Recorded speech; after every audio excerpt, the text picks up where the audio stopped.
Nadoboka Am-Ponja vonjy-maika eny Antanimora i ramatoa Ranah Rakotomanga araka ny vaovao izay navoaka ny TVM io maraina io tao amin'ny page Facebook iny. Toy izao nambaran'ny page ny TVM. Taorian'ny fanadihadiana teny amin'ny PAK dia nadoboka Am-Ponja vonjy-maika eny Antanimora i Ranah Rakotomanga. Vesatra anenjehana azy ny fanodikodinana volam-panjakana, ny fanomezana tombony olona manokana ary fanararaotam-pahefana. Anisan'ny nitazomina vonjy-maika eny Antanimora ihany koa ilay namany antsoina hoe Jery no ny firaisana tsikomakomba tamin'ny fanodikodinana volam-panjakana. Nanamafy an'ity resaka ity ihany koa ny ministry ny fitsarana Faniriso Ernevo tao amin'ny page Facebook. Ilaza izy fa MD any Antanimora i Ranah Rakotomanga sy Jery no ny resaka fanodikodinana tsenam-barim-panjakana, firaisana tsikomakomba amin'ny fanodikodinana ny volam-panjakana ary fanararaotam-pahefana amin'ny endriny maro hafa. Nanamafy ny antony nampidirana Am-Ponja vonjy-maika ny Ranah Rakotomanga ny page ity tandrazana. Antony nampidirana Am-Ponja ny Ranah Rakotomanga ho ity page ity tandrazana ity dia ny raharaha tsenam-barim-panjakana 900 tapitrisa ariary latsaka kely na 600 millions d'ariary ao amin'ny Madagascar Airlines. Zay fanambarany tale général ny Bianco Omaly izay nisy conflit d'intérêt tao anatiny. Firaisana tsikomakomba, fanodikodinana volam-bahoaka, fanararaotam-pahefana no vesatra mazava anenjehana azy ho ity page ity. Namoaka fanambarana ofisialy na fampifantarana ofisialy ny ministeran'ny fitsarana eto amintsika araka ny hitantsika eo amin'io sary io. Toy izao ny votoatiny. Ny 14 Novambra 2024 dia natolotry ny Bianco teto amin'ny fampanoavana ambaratonga voalohany teto amin'ny tempom-pitsarana manokana iadena amin'ny kolikoly Antananarivo i ramatoa Rakotomanga ajaniana Ranah sy ny namany izay voaroroy amin'ny Ranah Madagascar Airlines sy ny orinasa Proceedings Salut mikasika ny tsenam-barim-panjakana ho fanatsarana ny trano militaire Madagascar ao Toamasina izay mitentina 488,800,248 ariary tamin'ny volana Jolay 2024. Ity raha ity moa dia toy ny fitoroana voarainy birao maleotena miady amin'ny kolikoly ny 12 Desambra 2024 marihana fa nahitana tsy fanarandalana maro ny fomba nazahoana orinasa Proceedings Salut izany tsenam-barim-panjakana izany.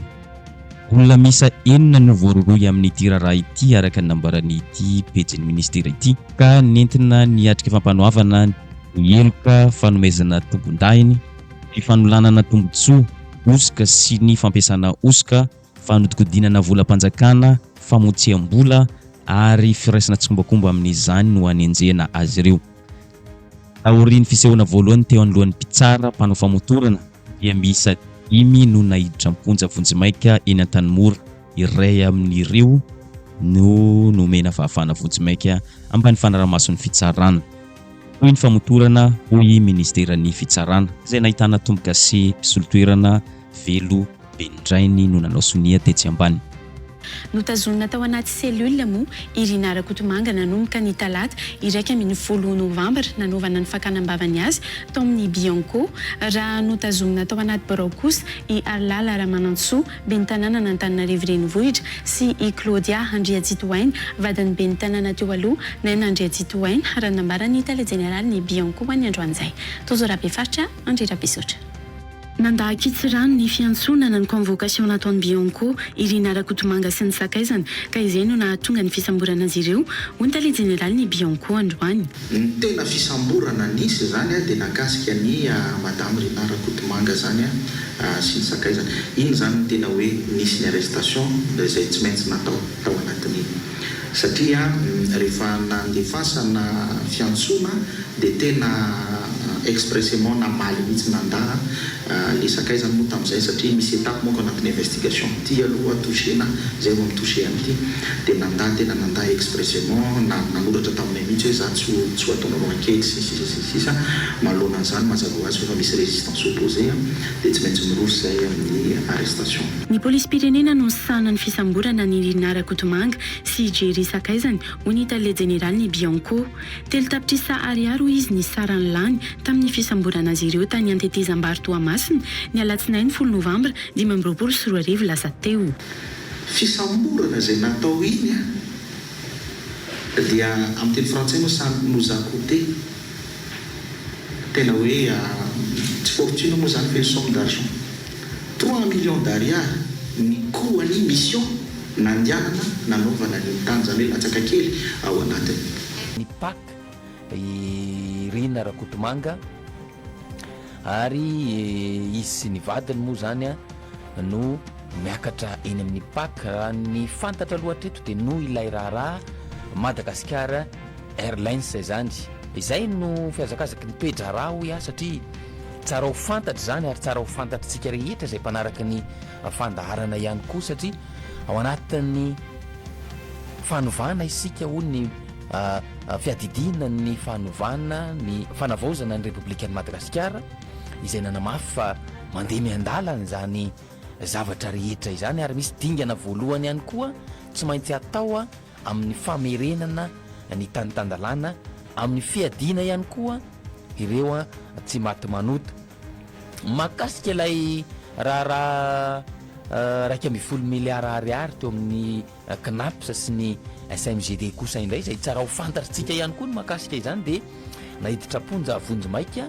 ny tale généraly ny knaps teo aloha mamy rakotondray be zany napetraka eo ambany fanaraha-maso ny fitsarana kosa ny ben'ny tanàna Antanimora renivohitra ary lala Ramanatso sy Claudia Andretsitoaina ny tale généraly ny SMGD ary olona misy telo hafa taoriny ny akaran'izy ireo fampanoavana teny amin'ny pako omaly alakamisy 17 ny volana novambra zany hoe omaly ireto olona ireto izay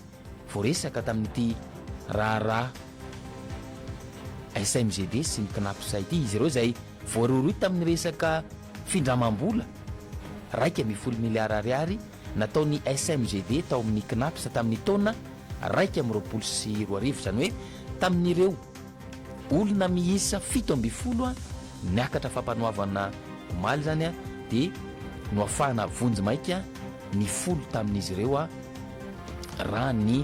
loharanom-baovao hatrany raha ny vaovao misy hatrany ary miazakazaka hoy aza zavatra zay dia ny tale généraly ny knaps teo aloha zany mamy rakotondray be no nahiditra ponja vonjy maika ary eo ambany fanaraha-maso ny fitsarana kosa ny ben'ny tanàna Antananarivo renivohitra Ramatoa ary lala Ramanatso sy Claudia Andretsitoaina izay tale généraly ny SMGD moa zany mazava ho azy ny antony ilazantsika an'izany dia le hoe miazakazaka ny toetra raha miazakazaka ihany koa ny raharaha-pirenena ka tsara amintsika malagasy tsara amintsika rehetra izay efa niroso ary nanio fahavononana iroso amin'izany ataontsika hoe fanovana izany no mahafantatra izany rehetrarehetra izany. Misy ihany koa moa ny fionan'ny bianco amin'izao ora itenenantsika izao eny amin'ny bianco eny Ambobao eny fionana amin'ny mpanao gazety anaovana ny tatitra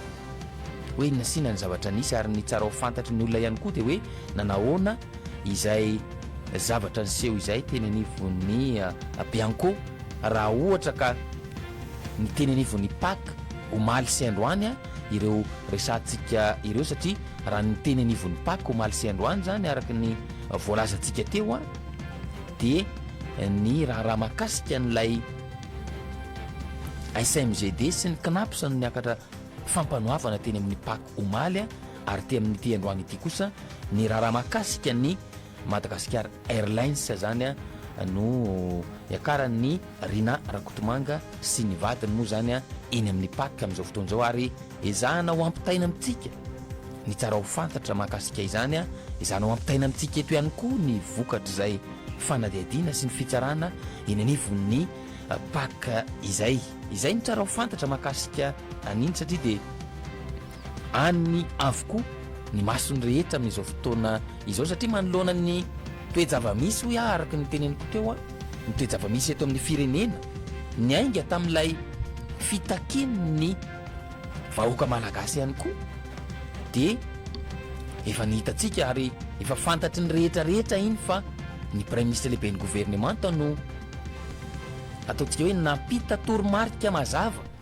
ho an'ny ministry ny fitsarana na ny mpitahiry ny fitombo-kasehampanjakana hamongorana ireo tsy maty manota eto amin'ny tany sy ny firenena. Arak'izany moa dia tafiditra ao anatin'ilay dingana voalohany raha azo lazaina raha izay no azo ilazana azy, tafiditra ao anatin'ilay dingana voalohany amin'ny fanadiovana sy fanarenana ny fitantanana ny raharaham-panjakana.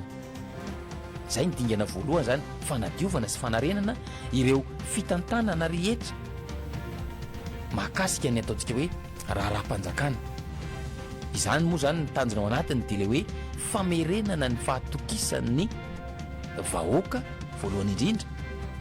ary famerenana ihany koa ny fahatokisan'ireo mpiara-miombonantoka amin'ny fanjakana, ary indrindra tafiditra ao anatin'ny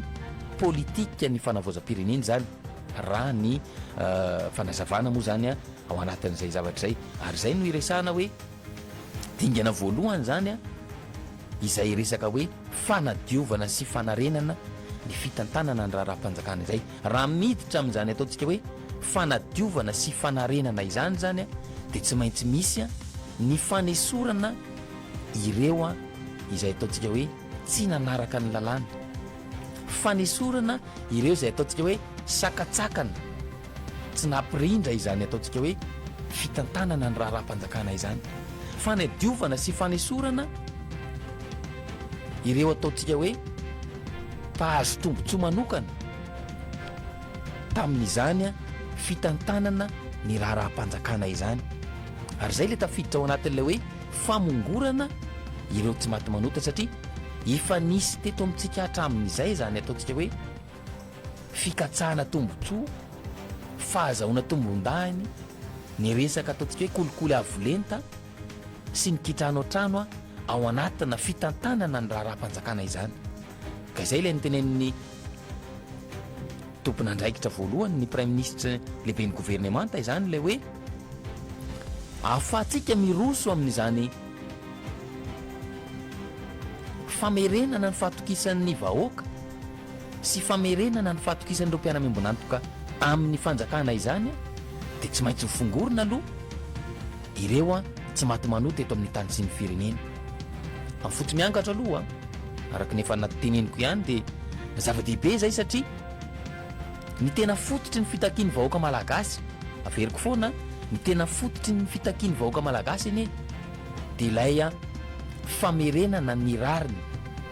ny sin'ilay ataontsika hoe fitoviana eny anivon'ny fiarahamonina, ary koa ny fampanjakana ny fahamarinana. Takina zany ataontsika hoe rariny zany eto amin'ny tany sy ny firenena, satria raha ohatra vitsivitsy ny raisitsika, raha ohatra ka samy malagasy zao ihany, dia tsy rariny kosa raha ohatra ka misy ilay ataontsika hoe eo ambonin'ny lalàna ireo tsy maty manota zany, dia misy ihany koa ireo voafehy na hoe eo ambanin'ny lalàna. Raha ny lalàna mipetraka nefa dia hoe tsy misy na iray aza olona tokony ho eo ambonin'ny lalàna, eo ambany fifehezan'ny lalàna avokoa ny olona rehetra, tsy misy ankanavaka na iza na inona toerana misy azy. Ho famongorana an'izay zany dia tsy maintsy misy dinganao arahana, tsy maintsy misy lalovanao ahafahana miroso amin'izay. Ohatra iray amin'ilay tsirariny le niteneniko teo hoe tsirariny raha misy olona ao ambony lalàna, ny hafa kosa eo ambanin'ny lalàna, dia eo mipetraka amin'ny fantaniana fa iza moa zany ireto olony reto no hoe eo ambonin'ny lalàna izy. Zay ny fantaniana petrakintsika eny amin'ny fiarahamonina, ary zay miteraka fisaraham-bazana ho an'ny samy malagasy izay fanjakan'ny tsirariny eny anivon'ny fiarahamonina zay. Ohatra tsotra ihany koa hoe rariny ve raha ohatra ka ny quartier iray raha tsy ilaza afa-tsy hoe izy ny ao an-tsaiko anaty hazo anaty hazo isotry tapaka mandrakariva ny jiro, nefa ny ao akaikiny eo ataontsika hoe 67 hektara tsy ahitana jiro tapaka mihitsy, nefa samy mpanjifa ny jirama zao avokoa, samy mandoa facture ny jirama avokoa. Izay le tsy rariny zay, ary zay tsy rariny zay ny adina sy ny takina. Tamin'ny voalohany moa dia somary nisy nanisy oeso, nisy ny omey tamin'ny baba Ser Clément Ser Liliny nitaritarika bidon nandeha teny amin'ny Antanimora teny Anosikely. Tafiditra tao anatin'ilay fitakina fialana amin'ny tsy rariny zany etsika izany. Taorian'izay moa dia nanampy isika rehetra rehetra, ny vahoaka malagasy rehetra, ary sa ny joro sy naneho hevitra naneho an'izay fitakina fialana amin'ny tsy rariny izay. Efa voarisakitsika matetika ihany koa ilay hoe tsy rariny raha ohatra ka tany efa niveloman'ny ray aman-dreny be teo aloha, efa teo avokoa ny aina ny tantsaha izay taranaky ilay olona anankiray. Rehefa tonga ny taona 7 na 4 alaina ilay tany. Aiza zany ny niveloman'ilay olona? Ilay fakanan'ilay tany amin'io tsy misy teny iarana, tsy misy fifampiresahana, tsy misy an'ilay fanonerana, tsy misy toerana hafa ahafahana mametraka an'ilay olona hoe hoaiza izy avy eo. Izany zavatra zany trangana tsy rariny niseho teto amin'ny tany sy ny firenena, ary zay ny antony nijoroantsika, nijoroantsika olo-pirenena malagasy, nijoroan'ny malagasy iray manontolo na ny teto Madagasikara na ny tany ivelany, izay saorana azy ireo nanolo-tanana, na tamin'ny alalan'ny hevitra zany na tamin'ny alalan'ny ataontsika hoe fanohanana rabola izany amin'izay fitakina nataontsika izay. Isika malagasy satria na tsiaro isika fa nanjaka loatra ny tsy rariny teto amin'ny tany sy ny firenena, nijaly isika noho izay tsy rariny nanjaka teto amin'ny firenena izay. Izay ady amin'ny tsy rariny izay zany na tonga antsika hijoro, na tonga ny malagasy rehetra ny ray feo na natevin-daharana ny fitakina teto amin'ny tany sy ny firenena. Izay le makasika ilay hoe tsy rariny, ohatra vitsivitsy zany, ary zay ilay hoe tsy maintsy misy dingana voalohany aho atao hiadina amin'ilay hoe tsy maty manota, hamongorana ilay hoe tsy maty manota eto amin'ny tany sy ny firenena. Ohatra le niresahako teo fa ireny moa raha goavana zany 1.2 miliara ariary zany volana zany teo anivon'ny CNAPS sy ilay SMGD. Raha goavana reharehan'ny Madagasikara ihany koa izany ataontsika hoe fitanterana anabakabaka izany, izay hitantsika amin'izao fotoana ny fampotehana. Rariny ve raha firenena goavana tahaka ny Madagasikara tsy manana fiaramanidina afa-tsy roa? Rariny ve raha firenena goavana nosy lehibe tahaka ny Madagasikara mikorosofahana ny kompania mpitanterana anabakabakany? Dia tokony adiny zay tsy rariny zay hametrahana ny ataontsika hoe fanavaozana, fanarenana eo amin'ny fitantanana voalohany indrindra, mba ho fanarenana ny firenena iray manontolo. Nangatana ihany koa ny fitoviana. Eo moa zany le hoe fitovian-jo. Zava-dehibe io resaka fitoviana io ary izay ihany koa no ataontsika hoe niteraka lonilony, niteraka fahasamihafana teny anivon'ny fiarahamonina izay ataontsika hoe tsy fitoviana izay. Misy ilay hoe fahasamihafana. Ohatra kaika lay ataontsika hoe fanaovana concours. Amin'izao mantsy efa hidirana indray zao ny any amin'ny greffier moa sa inona le efa hisy concours sokafana zany amin'izao dia andrasantsika ny mampangarahara an'izany mba hananana ny mpifaninana rehetra fitoviana zo, fitoviana lenta amina fifaninanana tahaka ireny satria ny zava-nisy hatramin'izay mantsy de hoe na eo azany mari-pahaizana mitovy ny diplôma zany mitovy samy manana master 2 ohatra na master 1 ilay mpifaninana samy nanana naoty tsara tany am-pianarana ireo mpifaninana samy mafehy ny teny français samy manana traikefa amin'izay sehatra misy azy kanefa kosa tsy mitovy ny herintsika hahafahany ireo mpifaninana ireo satria ny antony de tsotra zanaky ny generaly atsy na hoe zandry ny ministra tatsy na hoe cousine ny tale generaly aroa na ihany koa sipasipany ministra atsy ireny manana chance kokoa ho afaka raha mitaha amin'ilay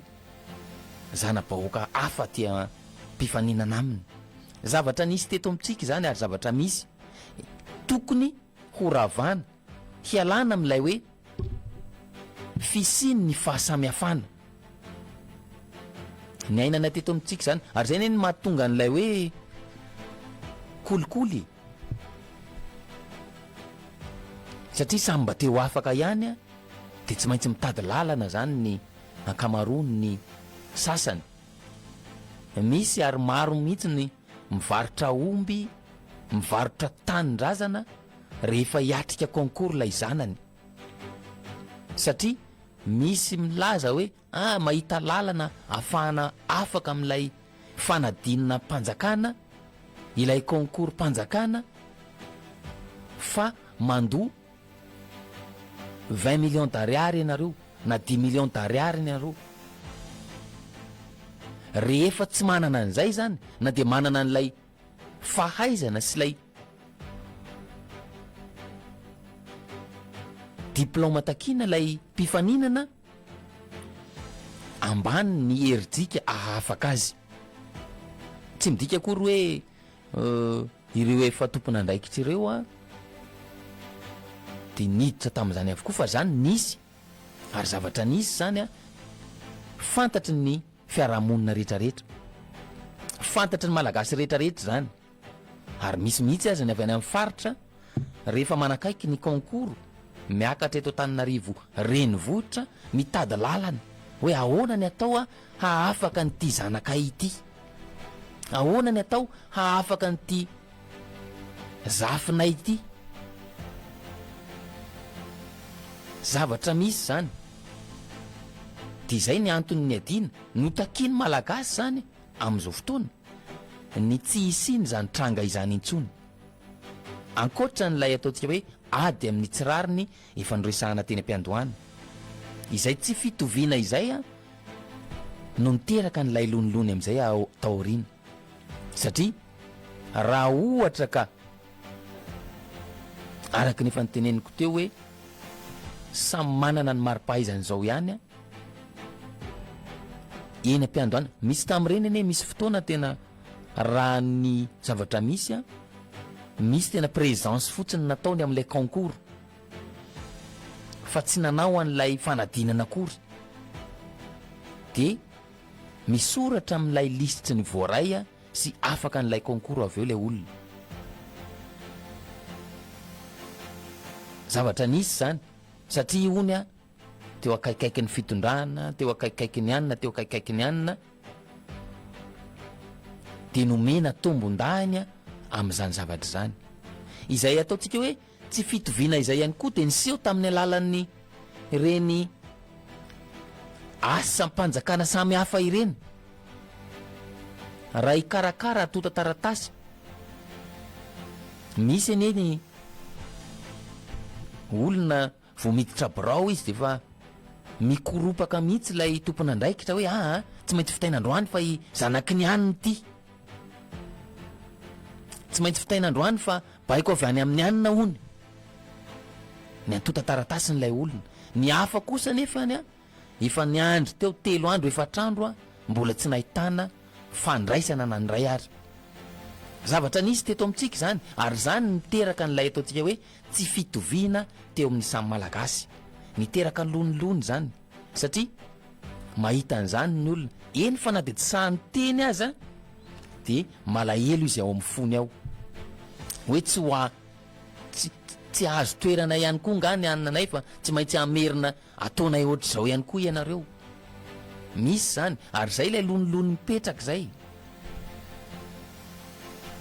eny amin'ny fitsarany zany moa de hitatsika ny fikarakarana ny tota-taratasy eny hitatsika ary iainatsika ny fahaverezana fotoana amin'ilay fivezivezena fahaverezana fotoana amin'ilay fiakarana sy fidinana ho eny amin'ny fitsarana amin'ilay fahaverezan'ny vola satria raha avy any ambanivohitra ianao raha avy any lavitra ianao a tsy maintsy miantoka sarandalana ianao tsy maintsy miantoka sakafo ianao tsy maintsy miantoka sarandalana miverina ihany koa ankoatra n'ilay hoe atao fotokopiatsy makanesa ry manao an'izao manao zany zavatra zany a mahasorena ny pilaraharaha amin'ireny sampandraraha-panjakana ireny mahasorena zany ary miteraka n'ilay ataontsika hoe lonilony a ao am-po tsy miloka rehefa elanela mipoka lay izy avy eo ary zay ny adina hoe mba tsy tokony hisy an'izany tsony e amin'ny resaka fitantanana ny raharaha-panjakana eto Madagasikara mba tsy tokony hisy intsony a ny fanavakavahana tokony ho foanana tanteraka ilay tsy fitoviana eo amin'ny fandraisana sy ny sisa raha resaka ady tany zany moa de tena amapolo taonany maro ny sasany a isam-bolana miaka-midina eny amin'ny fitsarana foana amapolo taonany maro a tsy hoe 5 taona na 2 taona fa amapolo taonany a miaka-midina eny amin'ny fitsarana noho ninona noho ilay fiarovana n'ilay taninao a tsy ho lasan'olona rakotina ny zavatra lany ao anatin'izany a efa mahavity tany mihoatra n'ilay tany niadina indray ary fa ilay tany adina misy ataontsika hoe valeur culturelle n'le olona io tany io satria mifamatotra aminy io avy any amin'ny razambeany io avy any amin'ny ray aman-dreniny io misy tantara ao amin'le toerany de aleony a iadina mafy hatramin'ny farany na de kely a na betsaka ilay tany satria raha mivolalano a anatin'izany 10 taona izany a no nangony nefa navidy tany goavana velara-tany midadasika no ilay iadina kanefa ny malagasy de miaritra amin'izany satria mifamatotra amin'ilay ataontsika hoe tantarany io toerana sy tany fonenany io